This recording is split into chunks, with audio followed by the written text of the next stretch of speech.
Something that we notice a lot in practice is moms being told in the early journey of either breastfeeding or formula feeding that their baby might have an allergy. This obviously can cause a lot of issues, anxiety, and confusion for moms. As a mom, you just want to do what's best for your baby. So getting told to eliminate foods from your diet is actually incredibly difficult. I get told that I've got to eliminate the caffeine completely, or I can't eat yogurt, and that affects their milk, because a lot of people would think that any sign or symptom that your baby has is going to be a specific allergy to something. Seeing your baby cry and not knowing why your baby is crying, and then not knowing what I should eat and what I shouldn't eat, has such a negative impact. If we can recognize how vulnerable moms are and make sure that we are setting up moms for success in this early period. Really, really important to really speak to someone who's an allergy specialist so that the proper symptoms can be looked after. I think I can't stress that enough.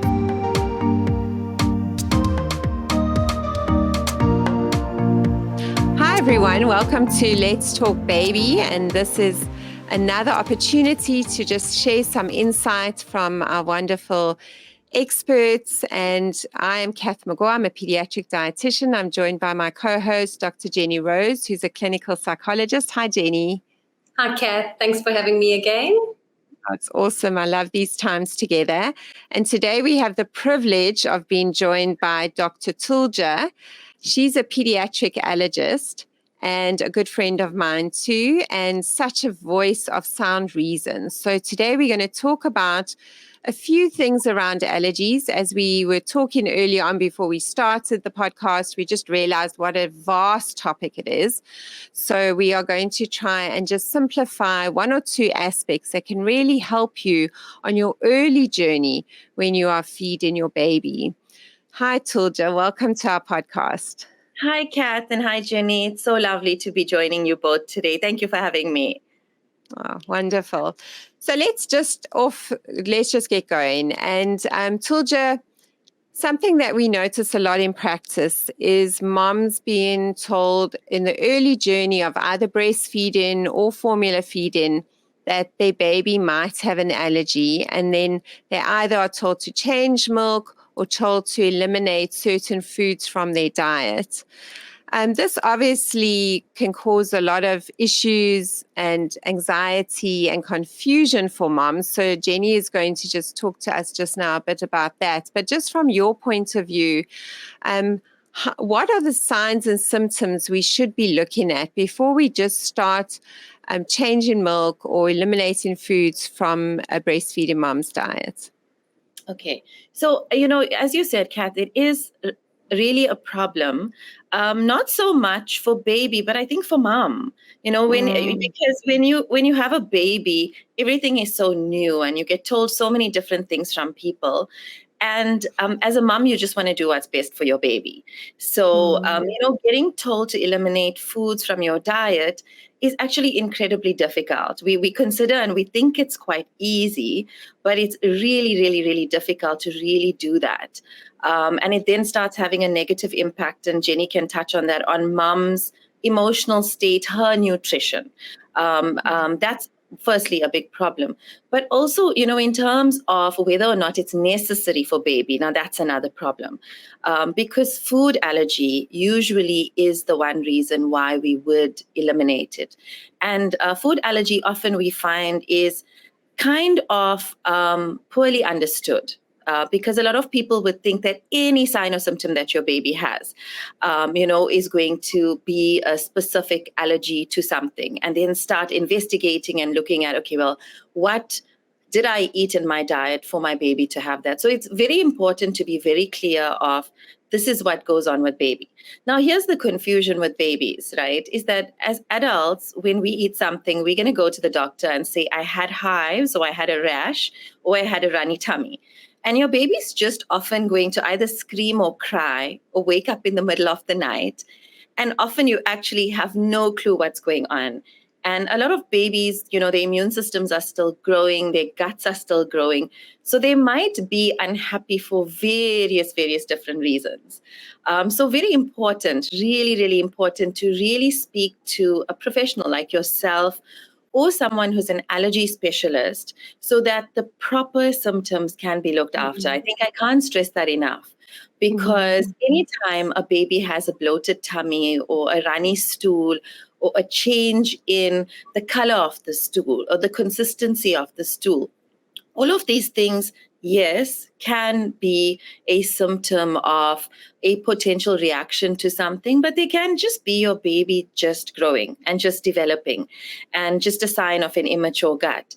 And really, it's kind of very tricky with newborn babies, because sometimes symptoms of a specific allergy can overlap with symptoms of simple gut immaturity and simple colic as well. Often what I do with these babies is I look at a family history. I think a history in a newborn baby can't be stressed enough. When mom comes and says that, my baby had cradle cap when they were born. My previous baby had a peanut allergy and now has eczema. I had asthma as a kid, or I have really bad hay fever. Dad has got some hay fever as well. There's a cousin with a milk allergy in the family. Now, this all tells you already that there's a atopic risk in this baby, and we need to be careful with food allergies. Versus that mom who just says, well, my baby just had a few red spots, is generally unhappy, in the middle of the night, has a lot of gas, the poos are quite stinky, and there's no family history of allergy. Then in that case, I would generally tell the mom, there's no need for elimination. Or often, as an allergist, I would do a thorough assessment of the baby, and then depending on my assessment, maybe do a skin prick test. The common foods that often moms get told to or read that they need to eliminate. Number one, cow's milk allergy. And we always talk about how important cow's milk is in the diet of a baby, in the diet of a mom, but also how bad a rap it gets, in terms of the first sign of a problem, we want to eliminate cow's milk from the diet. So I think, it's not really a clear-cut answer, because, you might get one baby who, might present with red bumps or hives when mom has milk in her diet. You might get another baby who might have been born with cradle cap and now the skin gets exacerbated. Or you have specific areas of the skin where kind of the eczema can flare. And we usually look at flexures and the trunk and the body of the baby. And some babies might have a significant reaction, where you get swelling around the lips, swelling around the eyes. I would say by and large, the gut issues are something that's extremely, even for me as an allergist, extremely difficult.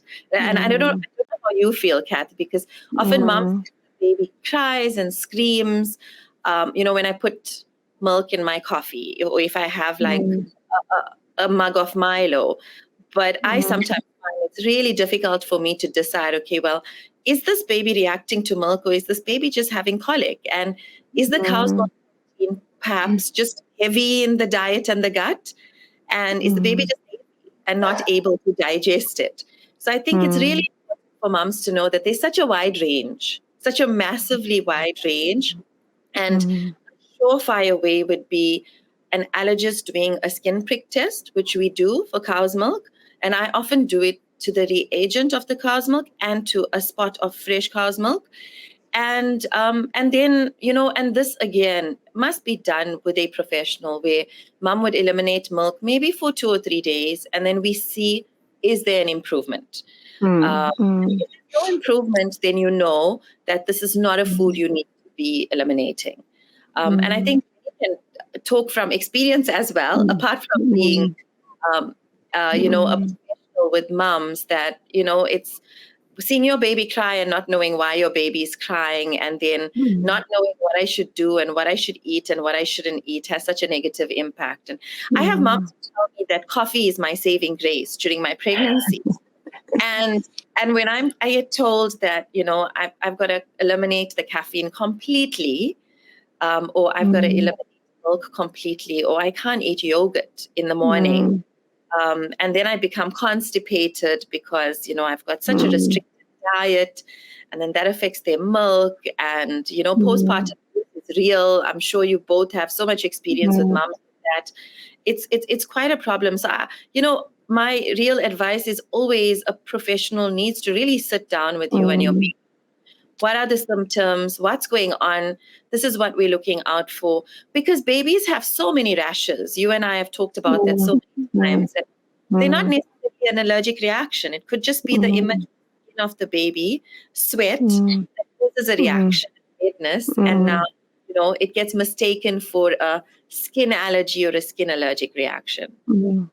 Yeah, I think I really like your approach, and you often say to moms on kind of this forum, you've got to always take a moment to just pause and ask yourself what's going on. When you get advice on Instagram or cut this out, or your P tells you to cut something out, just ask questions, go that extra mile and say why. Because sometimes I think as healthcare professionals, we're desperate to help, and it's often just a maturity, it's just a growing.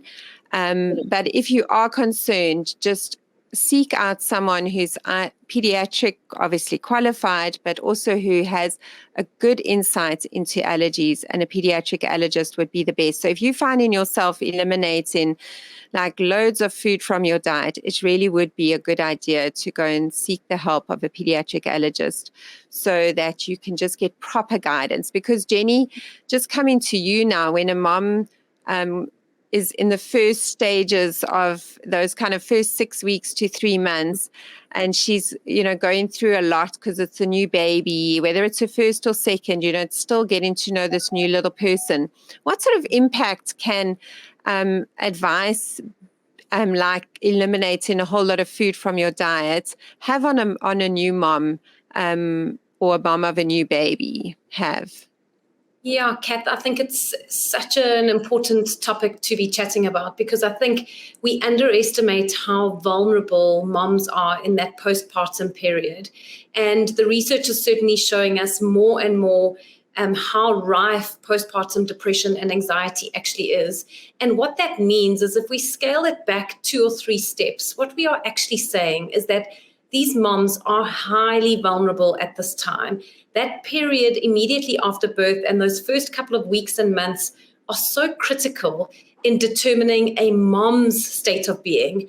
And I think there's so many reasons for that. Part of it is simply because when the baby is finally here, the whole world, including mom, is operating and functioning around baby. And mom kind of just has to be part of the process, but sometimes can get lost in the process. And so I think if we can recognize how vulnerable moms are and make sure that we are setting up moms for success in this early period, we want to make sure we have ample support.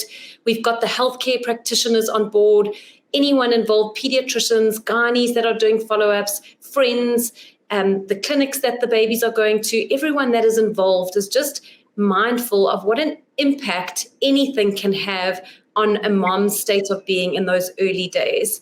We know that very often, especially for first-time moms, there's already so much anxiety, self-doubt, questioning that comes into the process. So mom is already a little bit vulnerable around their own confidence and their own abilities. And when you then throw into the mix something like perhaps something you are doing is contributing to your child not being okay, it just can send a mom over the edge, because the amount of guilt that moms feel in that moment is completely heightened. And while we know, as the professionals working with these moms, that this really isn't something that should be about attributing blame or, moms feeling responsible in any way, we know as moms, and I know as a mom of a child that had a cow milk protein allergy in the very early days of a prem baby that really struggled, I know what that is like. And I also hold in mind exactly what you've just said, Thulja, around, sometimes in these early days where it is so hard and there is so much self-sacrifice, we are giving up sleep, we are giving up sometimes even showering on a certain day, we are giving up being able to see friends, to do things for ourselves. We are completely self-sacrificial for this little baby. And now someone's asking us to give up something like milk in your tea, which is the very thing just getting you through. It feels like that one little piece of something that is for you in the day. And so often that in itself is just such a difficult thing. And it seems maybe quite simple and, not a big thing. But for a mom that's struggling, these small changes can be enormous. And what we know is that when a mom is anxious or overwhelmed, without a doubt, the child is attuned to that as well and will pick up on that anxiety. And so without realizing, we are inadvertently allowing the child to be exposed to that anxiety. And then that, for example, implicates feeding. And that's a child that then won't latch or has difficulty feeding. And that stresses mom out even more. So there's this very complex cycle that perpetuates. And one of the easiest ways to combat that is simply by ensuring that we hold these new mothers, that we support them, and that we offer good, solid advice that is really something that is going to be worthwhile and isn't just throwing every option at the mom around changing formula, eliminating this, and doing many different things in an attempt to try appease what is maybe a difficult child. I love that, Jenny. Yeah. And what I love, Jenny, is when you said setting them up for success. Because, a lot of the time when moms are really scared because they read all this stuff and they see all this stuff and they get told to eliminate foods from their diets, apart from the emotional, social, economic impact, moms don't realize that it actually does have a negative impact on your baby. Because when you're eliminating all these foods from your diet and you're taking things out, research has proven, and we've talked about this on so many forums so many times, that exposure is actually good for baby. And that's used to empower moms, to make them realize that, when your baby's crying and it's a bit of colic and you feel terrible and you think that, perhaps I should stop having these things when I'm breastfeeding.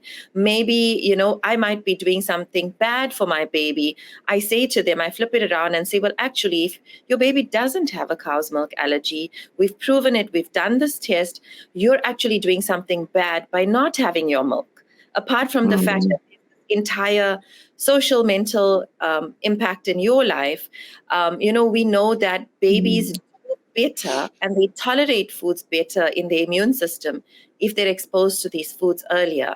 So, as part of the setting up for success thing, it actually is good when you push through with foods with babies.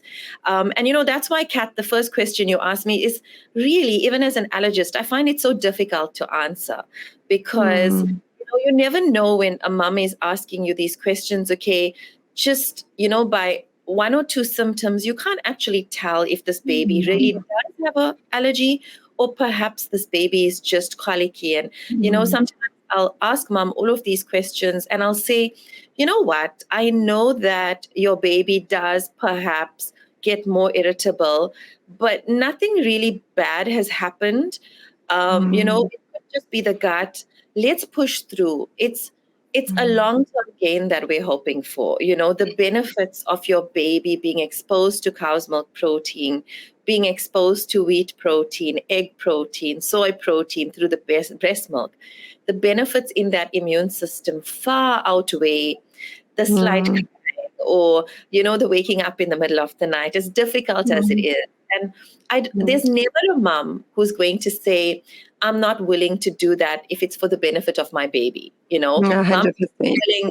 Moms would be willing to do anything. And, when you tell them stories about, if we're going to cut and eliminate everything out, there potentially is a chance that this little immune system is going to be sensitive to these foods later. And we don't want your baby growing up to be a toddler who can't have a cupcake when they go to their first birthday party. Let's do this now to prevent it. And that's why, Jenny, when you said setting them up for success, because do what's right for today, for the immediate present, but we want to do what's right for the baby's future as well. Yeah, I love that. Yeah, thank you, ladies. This is such a big topic, and we'll definitely have you back, Thulja, to discuss this further. And just unpack allergies even further. And I think it will be over a few podcasts that we do that. But yeah, just to sum up, moms, I think really what we're saying here, the three of us, is that be very mindful when someone tells you to eliminate foods from your diet as to why you're actually doing that. And if you really feel that it's something that could benefit your baby, it would be really important that you do it under the advice of someone like Dr. Thulja, who's a pediatric allergist, someone that can assist you, who is able to tell you what foods to replace back into your diet, because that's also really important, and that's something I do a lot of.